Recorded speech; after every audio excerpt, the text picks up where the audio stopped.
जय हिंद दोस्तों, मैं हूं महावीर कर्मा। आज हम बात करने वाले हैं पूजा खेडकर की। दोस्तों, ये वर्तमान में पुणे में आईएएस थी। मैं थी इसलिए बोल रहा हूं क्योंकि अभी इनका ट्रांसफर कर दिया गया है। पूरी कहानी क्या है उसे हम डिटेल से समझते हैं। दोस्तों, 2022 में 821 रैंक पर ओबीसी कैटेगरी में इनका सिलेक्शन हुआ। इन्होंने एमडी का सर्टिफिकेट भी लगाया हुआ है।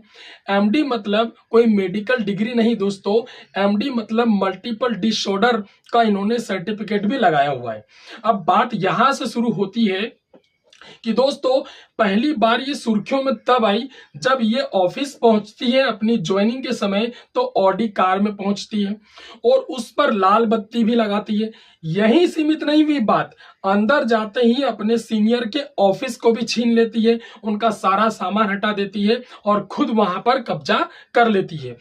अब आगे ये हुआ दोस्तों कि जब ये सुर्खियों में चलती रही तो लोगों ने इनका पुराना इतिहास खंगालना शुरू किया। जब इनके बारे में जानना शुरू किया तो पता चला 2022 में जो यूपीएससी सिलेक्शन लिस्ट है उसमें 821वीं रैंक पर इनका सिलेक्शन हुआ है। और दोस्तों, इनकी कई इंटरव्यूज में जो संपत्ति बताई गई वो 40 करोड़ तक बताई गई। यहां से सवाल उठता है कि अगर इनकी संपत्ति इतनी है और इनके पिताजी दो जी प्रशासनिक अधिकारी भी रहे, तो यहां पर एक बात सामने आती है कि इन्हें तो क्रिमिनल कैटेगरी में जाना चाहिए। तो इनका 821वीं रैंक पर सिलेक्शन कैसे हो गया? यहां तक भी बात सीमित नहीं रही दोस्तों, सबसे बड़ी बात तो ये हो गई दोस्तों, सबसे बड़ी बात अब यह भी सामने आती है कि जब इनका सिलेक्शन हुआ, सिलेक्शन के बाद प्रोसीजर होता है कि अगर ये एमडी है मतलब दृष्टि बाधित थी तो इनका एम्स में जाकर के जांच होना था। दोस्तों, इन्हें 6 बार जांच के लिए बुलाया गया, परंतु ये एक भी बार नहीं गई, टालती रही। फिर बाद में जब ज्यादा जोर दिया होगा तब ये पहुंची। 1 जुलाई को जैसे ये एम्स में पहुंची तो सारी जांचें हुई, परंतु इन्होंने अपना एमआरआई नहीं करवाया। अब एमआरआई से ये पता चलता है कि ये वास्तविकता में मल्टीपल डिसऑर्डर से ग्रसित है या नहीं, परंतु दोस्तों इन्होंने मना कर दिया। कई बार डॉक्टरों के बुलाने के बाद भी ये एम्स में नहीं पहुंची। बाद में कहीं और से इन्होंने अपनी रिपोर्ट बनवा ली और वही रिपोर्ट यूपीएससी को डायरेक्ट सबमिट कर दी।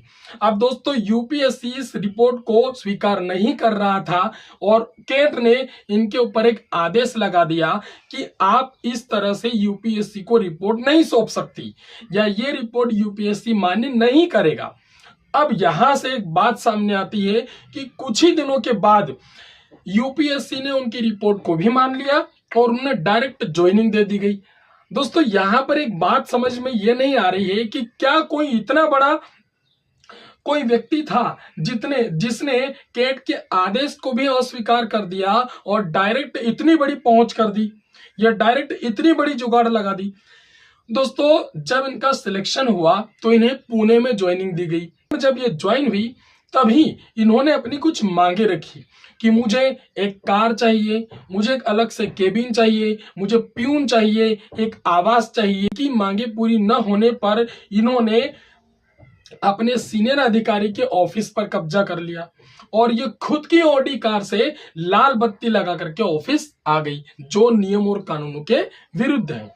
दोस्तों, एक बात और सामने आती है कि अगर इस प्रकार के फर्जी अगर आईएएस बनने लगते हैं तो यूपीएससी पर सबसे बड़ा सवाल खड़ा होता है कि क्या यूपीएससी भी इस प्रकार से फ्रॉड सिलेक्शन देता है? केंद्र सरकार क्या कर रही है? तो दोस्तों, सेंट्रल गवर्नमेंट ने एक पैनल बनाई है, उस पैनल में इस मामले की जांच की जाएगी और जो एमडी की जांच है, जो मल्टीपल डिसऑर्डर की जांच है, वो भी इनकी पूरी कराई जाएगी कि क्या वास्तविकता में इन्होंने अपने सही डॉक्यूमेंट्स दिए हैं या फिर इन्होंने फ्रॉड वर्क किया हुआ है।